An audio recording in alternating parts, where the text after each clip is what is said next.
¿Conoces HTML? Si tu respuesta es no, probablemente sí habrás escuchado términos como www, web o página web. Pues bien, HTML es el lenguaje sobre el cual está construida toda la web. Y tanto si ya tienes experiencia con HTML y el desarrollo web en general, como si es tu primera vez con este lenguaje, los 10 datos que te voy a dar en este video te van a ayudar muchísimo a comprenderlo mejor. Número 1. ¿Qué es HTML?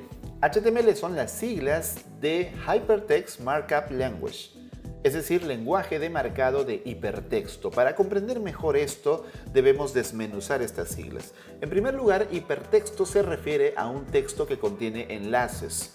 Es decir, el texto plano es un texto que solamente puedes leerlo, pero un hipertexto es aquel texto que contiene fragmentos donde tú puedes hacer clic en un navegador gráfico y te llevan a otro documento. Eso permite que los documentos estén interconectados entre sí.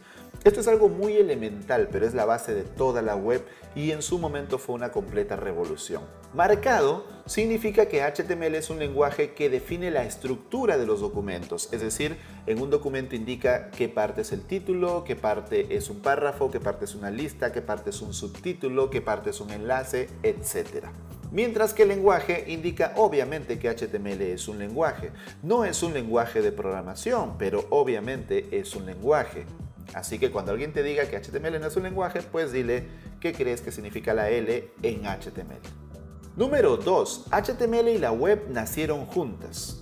En 1989, Tim Berners-Lee era científico de partículas en el CERN, la Organización Europea para la Investigación Nuclear. Tim Berners-Lee, como todo científico, requería acceder y compartir documentos con otros profesionales. Pero era un proceso bastante arduo, era un proceso muy técnico. Entonces a él se le ocurrió la forma de simplificar este proceso a través del hipertexto, es decir, que los documentos mismos tengan enlaces que los conecten con otros, y de esta manera todos los documentos iban a estar interconectados entre sí. Entonces, si yo estaba leyendo un documento y había una referencia hacia otro, me bastaba seguir ese enlace en lugar de ir a un gran archivo y buscar ese otro documento. Entonces comienza a trabajar en lo que sería HTML. La primera versión de HTML tenía apenas 18 etiquetas y en 1990 se publica la primera página web de la historia. En el año 1993 el CERN libera HTML como un lenguaje libre de uso. La web entonces es el conjunto de documentos HTML interconectados a través de enlaces alrededor de todo el mundo. Por eso se le llamó World Wide Web o red de alcance global. Así que Tim Berners-Lee no solamente es el creador de HTML, también es el creador de la web. Número 3. La sintaxis de HTML es bastante sencilla, por lo cual es un lenguaje fácil de aprender, ya que es un lenguaje de marcado, se basa en etiquetas de apertura, etiquetas de cierre y dentro el contenido. Entonces tú puedes tener una etiqueta título y una etiqueta de cierre título, y lo que va dentro es obviamente el título. Te das cuenta que es fácil de aprenderlo. Entonces yo podría tener una etiqueta head y otra etiqueta head, indican que esto es la cabeza, otra etiqueta cuerpo y otra etiqueta cuerpo, que indican que esto es el cuerpo. Además, las etiquetas pueden tener datos extra conocidos como atributos, y los atributos simplemente se indican con el nombre del atributo, el signo de igual y el valor de este atributo. Por ejemplo, esto que ustedes ven en pantalla es un enlace. Cuando tú haces clic en ese texto, te va a llevar a la página web de Editing.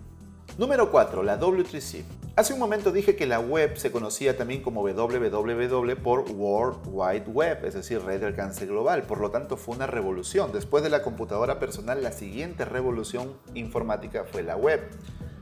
Entonces hubo una guerra de los navegadores, donde Netscape por un lado e Internet Explorer por otro se peleaban por el dominio de la web. Más allá de las guerras, cada empresa implementaba el lenguaje a su propio modo particular. Por eso en 1994 se crea la W3C, la W3 Consortium, es decir, el consorcio que se encarga de velar por los estándares web, por definir los estándares web para que las empresas los respeten. Obviamente ellos no tienen la potestad de obligar a que respeten los estándares o de sancionar a las empresas que no respeten los estándares. Ellos simplemente dan la pauta. Para que me entiendas mejor, es algo así como la Real Academia Española y el idioma castellano.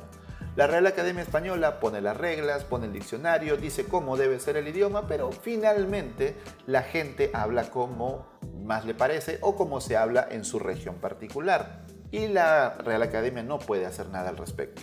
Es más, cuando una forma de hablar es demasiado usada, la Real Academia Española no tiene más opción que añadirla al diccionario. Igual con la W3C, cuando alguna tecnología es muy usada, pues no tiene más opción que añadirla a la especificación. Así que hay una especie de tira y afloja entre la W3C y las empresas que hacen los navegadores y obviamente los desarrolladores. Entonces la W3C no es una policía de la web, la W3C simplemente fija los estándares. Número 5. HTML5 llega en el 2004 y fue la más grande revolución de la web. Sucede que HTML había avanzado hasta la versión 4.01 en el año 1999, pero era un caos horrendo. Si tú vienes de la vieja escuela como yo, recordarás que en aquellas épocas había hasta 7 versiones de HTML. Sí, escuchaste bien, 7. HTML transicional, HTML estricto, HTML frameset, XHTML transicional, XHTML estricto, XHTML frameset y XHTML 1.1. Cada uno con sus doctype y cada uno con reglas diferentes. Era un caos. La W3C tuvo la genial idea de unificar estas 7 versiones en una sola que se iba a llamar XHTML2. Con lo cual, HTML como lenguaje iba a morir. Ya habían decidido no seguir más. Un grupo de desarrolladores de Mozilla, Opera y Safari propusieron un borrador para una nueva versión de HTML. Sin embargo, la W3C lo rechazó. Entonces estos desarrolladores pues dijeron no vamos a dejar que HTML muera y crearon una nueva institución alterna. Esta institución se llama WHATWG, que significa Web Hypertext Application Technology Working Group. Sí, bastante largo, pero significa algo así como Grupo de Trabajo de Tecnologías de Aplicaciones Web. La WHATWG empezó a trabajar en la nueva versión de HTML porque ellos no querían que HTML muera y que se cree XHTML2 en su reemplazo, porque además tenía varios problemas. Una de las principales cosas a las que se oponían era que XHTML2 no iba a tener compatibilidad total con las versiones anteriores de HTML, con lo cual muchas páginas web iban a dejar de funcionar. Así que luego de un arduo trabajo, en 2004 la WHATWG presenta la especificación HTML5. Y el mundo cambió. La web como la conoces hoy en día le debe mucho a este momento en que se lanzó HTML5. En el año 2007, como te dije hace un rato, la W3C no tuvo más opción que tomar la especificación de la WHATWG y continuar con el desarrollo de HTML, es decir, echarse para atrás en sus intenciones de matar HTML, y en el 2009 le dieron la estocada final a XHTML2 y abandonaron por completo su desarrollo. Número 6. HTML5 es más que HTML. ¿Cómo es esto posible? Pues HTML es el lenguaje de marcado. Sin embargo, como ya explicamos, son las empresas desarrolladoras de navegadores las que implementan finalmente HTML, pero también integran otras características.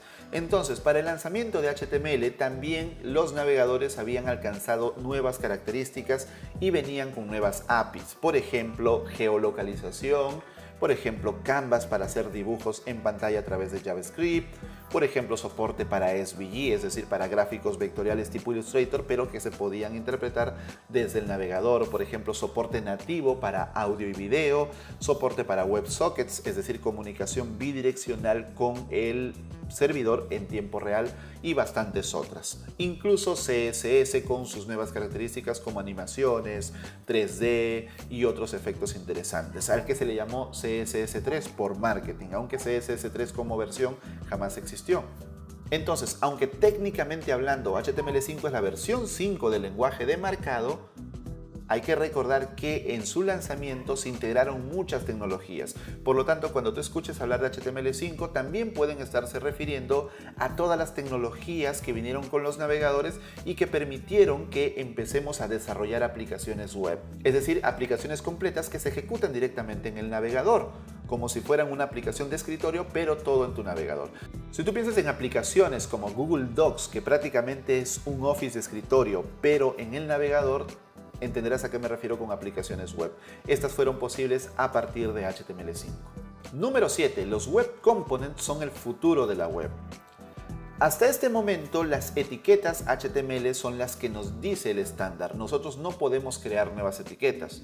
Es decir, tú puedes escribir etiquetas en el código, pero el navegador no las va a interpretar, así que es lo mismo que nada. Pero sería muy interesante poder, a través de tecnologías web puras, crear componentes encapsulados. Por componentes me refiero a un trozo de HTML con CSS, con JavaScript, con todo su comportamiento que pueda ser reutilizado en proyectos. Si has usado React.js, Angular, Vue o incluso Polymer, este concepto te suena.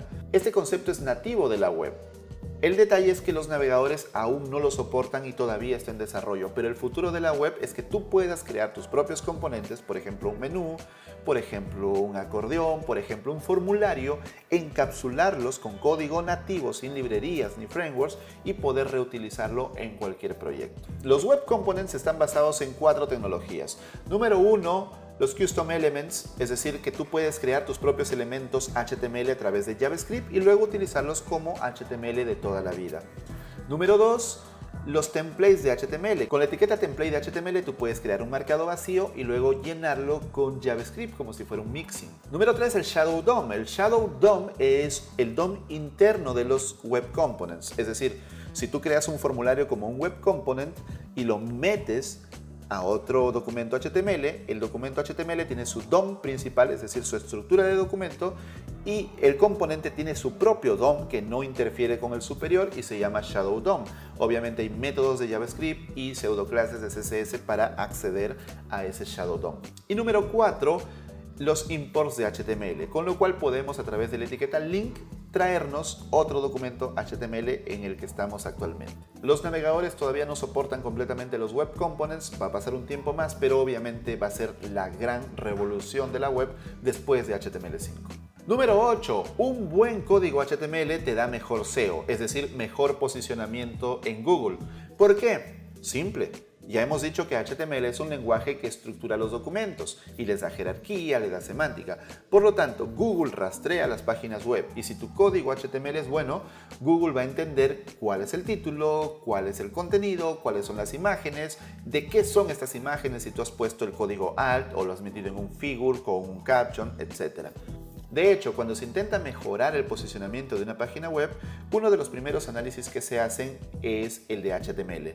Entonces se buscan errores como páginas que no tengan título H1 o que tengan título H1 repetido, imágenes que no tengan el atributo alt que indica de qué se trata esta imagen para que Google entienda y la ponga en Google Images, páginas que no tengan la etiqueta title, páginas que no tengan el meta description que nos da una descripción para mostrar en redes sociales y en Google, enlaces que apunten a direcciones equivocadas o direcciones inexistentes o la misma estructura del contenido, es decir, que exista la etiqueta main, que existan las secciones y los subtítulos correspondientes. Por lo tanto, si te dedicas al marketing digital o quieres dedicarte al marketing digital, también deberías aprender HTML, no solamente para el desarrollo web. Número 9. HTML soporta media queries. Las media queries son consultas a los medios. Para simplificártelo, porque es un poco más complejo, la media query es una consulta a la pantalla del dispositivo. Entonces le puede preguntar al dispositivo de qué ancho es tu pantalla, de qué alto es tu pantalla es vertical o es horizontal, qué proporción de aspecto tiene, etc. Y según las respuestas que le dé el dispositivo, nosotros podemos mostrar una cosa u otra. Con CSS podemos hacer media queries a través de la regla @media. Con JavaScript podemos hacer media queries a través del método matchMedia. Pero te sorprenderá saber que HTML también permite hacer media queries a través de la etiqueta picture. Entonces, a través del atributo media nosotros podemos indicar qué imagen se va a mostrar en cada tamaño de pantalla, sin necesidad de CSS ni de JavaScript. Y número 10. Existen dos versiones de HTML corriendo en paralelo, aunque no lo puedas creer. ¿Cómo es esto posible? Pues recordarás que la W3C es la institución que se encarga de definir los estándares web, pero ellos querían matar HTML, entonces apareció la WCAG para crear HTML5. Por un tiempo trabajaron juntas. Cuando la W3C se dio cuenta de su error y empezó a trabajar en HTML tomando el trabajo que había hecho la WCAG, empezaron a trabajar en conjunto hasta el año 2011 en que se divorciaron. ¿Por qué? Porque la W3C tenía la obsesión de ponerle número al lenguaje. 5, 5.1, 5.2, 5.3, etc. Para la W3C ahorita estamos en HTML 5.2, mientras que la WAT-WG decía que no, porque ponerle un número al lenguaje indica que el desarrollo está terminado. Y terminar un desarrollo monolítico tan grande es muy complejo. De hecho, por eso es que CSS se partió en módulos. Entonces la postura de la WAT-WG era tener un estándar vivo, que no tenga números. Entonces para la WAT-WG no hay HTML5, hay HTML y nada más, y le llaman Living Standard. Ahora bien, ¿a cuál de las versiones debemos hacerle caso? ¿Cuál es la versión oficial? Si nos ponemos institucionales y nos ponemos tradicionalistas, podríamos decir que la versión de la W3C. Sin embargo, hay que reconocer que la versión más aceptada por la comunidad de desarrolladores y por la industria en general es la versión de la WAT-WG.